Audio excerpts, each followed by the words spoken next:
शिमला से खबर है। सीपीएस नियुक्ति और उप मुख्यमंत्री की शपथ पर दायर याचिका का मामले को लेकर हाईकोर्ट में सुनवाई हुई है। 18 सितंबर को अगली सुनवाई होनी है। याचिकाकर्ता बीजेपी विधायकों की ओर से पेश हुई अधिवक्ता सत्यपाल जैन। सुप्रीम कोर्ट के फैसले के मुताबिक मुख्य संसदीय सचिवों की नियुक्तियां असंवैधानिक।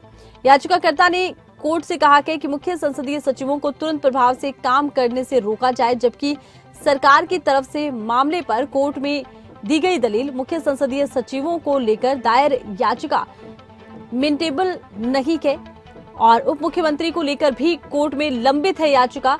इस पर भी 18 सितंबर को अब सुनवाई होगी। देश में जो 6 चीफ पार्लियामेंट्री सेक्रेटरीज की नियुक्ति हुई है उनको, और श्री मुकेश अग्निहोत्री जी को उप मुख्यमंत्री की नियुक्ति को लेकर भाजपा के 10 विधायकों ने हाईकोर्ट में याचिका दायर करके इन नियुक्तियों को चुनौती दी हुई है।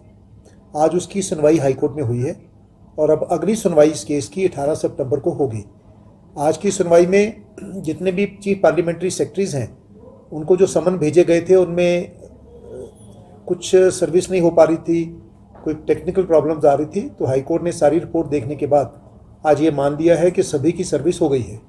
एक और याचिका में भी वो 6 के 6 पेश हो चुके हैं। हमने इंटरिम एप्लीकेशन दी थी कि क्योंकि चीफ पार्लियामेंट्री सेक्रेटरीज की नियुक्ति के संबंध में सुप्रीम कोर्ट पहले से ही अपना आदेश दे चुका है और सुप्रीम कोर्ट ने कहा है कि किसी भी राज्य में विधानसभा को, मुख्यमंत्री को चीफ पार्लियामेंट्री सेक्रेटरी नियुक्त करने का अधिकार नहीं है और ये सारी नियुक्तियां असंवैधानिक है। उस निर्णय के कारण हमें इसमें इंटरिम ऑर्डर दिया जाए, उनको रिस्ट्रेन किया जाए। तो सरकार की तरफ से एक एप्लीकेशन दी गई है जिसमें उन्होंने कहा है कि जो हमारी याचिका है वो मेंटेनेबल नहीं है, इसमें ऑथराइजेशन नहीं है, ऐसा वैसा कुछ कहा गया है। उस एप्लीकेशन को लेकर भी ये विषय आया कि उनमें ऑथराइजेशन है या नहीं है। अब इन सब केसों की 3 केस हैं कुल ये, जिनमें से एक तो शायद इन्फ्रक्चुअस हुआ क्योंकि वो पहले ही समय का था। तो इन दोनों केसों की सुनवाई अब 18 सितंबर को होगी। इसी मामले पर और ज्यादा जानकारी के लिए खबर अभी तक के शिमला ब्यूरो प्रदीप ठाकुर इस वक्त हमारे साथ फोन लाइन पर जुड़ चुके हैं। प्रदीप, मुख्य संसदीय सचिवों और उप मुख्यमंत्री से जुड़ी इस याचिका को लेकर क्या कुछ जानकारी सामने आई है? बिल्कुल, देखिए आरती, आज ये मामला हाईकोर्ट में लगा था और उसमें जो भाजपा विधायक 10 विधायक हैं जिन्होंने सीपीएस को चुनौती देने वाली याचिका यहाँ पर दायर की थी और उसमें जो सत्यपाल जैन है सीनियर एडवोकेट हैं और ये आज कोर्ट में पेश हुए हैं।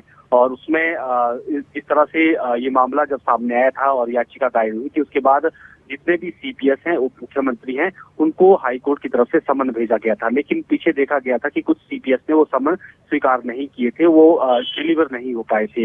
लेकिन आज जब हाईकोर्ट में इसको लेकर सुनवाई हुई है तो उसमें ये पाया गया है कि अब सभी जो समन है वो सर्विस माने जाएंगे, वो समन जो है पहुंचे हुए माने जाएंगे। तो ऐसे में अब आगे की सुनवाई शुरू होनी है।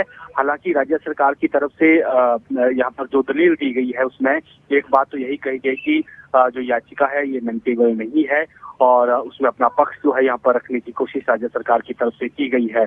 और दूसरी तरफ जो याचिकाकर्ता पक्ष है उनकी तरफ से ये कहा गया है कि जो सुप्रीम कोर्ट का पहले ही फैसला था कि किसी भी राज्य सरकार में सीपीएस जो है नहीं हो सकते हैं, और उसके साथ साथ ये भी एक फैसला था कि जो मंत्री और जो कैबिनेट डिप्टी मिनिस्टर होते हैं लाइक उसकी तरह के ही, तो उसमें जो कुल विधायकों की संख्या है उसका 1/4 ही हो सकते हैं। जैसे हिमाचल प्रदेश की बात करें तो उसमें ये बात सामने आई थी कि 12 से ज्यादा मंत्री मुख्यमंत्री नहीं बन सकते हैं, जबकि हिमाचल में पहले ही 12 मुख्यमंत्री समेत जो है वो हो सकते हैं। तो ऐसे में सीपीएस की नियुक्ति असंवैधानिक है, ऐसा तर्क इसमें दिया गया था। तो ऐसे में इस पर अब सुनवाई आगे की जो है इसमें होनी है और 18 सितंबर तक के फिलहाल सुनवाई टाल दी गई है। उस दिन जो सीपीएस से जुड़ा मसला है वो भी उसमें सुनवाई के लिए उसमें बहस आगे की होगी। और उसके साथ साथ डिप्टी सीएम को लेकर कहा जा रहा है कि संविधान में ये पद नहीं है और डिप्टी सीएम मुकेश अग्निहोत्री की जो शपथ हुई थी वो बतौर डिप्टी सीएम हुई थी, जबकि ऐसा नहीं हो सकता है। मंत्री के तौर पर शपथ ली जा सकती है लेकिन डिप्टी सीएम के तौर पर उनकी शपथ हुई है। ये तमाम चीजें तर्क वितर्क के अब दौर चलेगा, उसमें अपनी बिल्कुल अब अगली सुनवाई पर सभी की नजर रहेगी। चलिए, बहुत शुक्रिया प्रदीप, तमाम जानकारी आपने दर्शकों तक पहुंचाई है। तो देखिए, हाईकोर्ट में मामला आज लगा था और अगली तारीख इस मामले की सुनवाई के लिए दे दी गई है।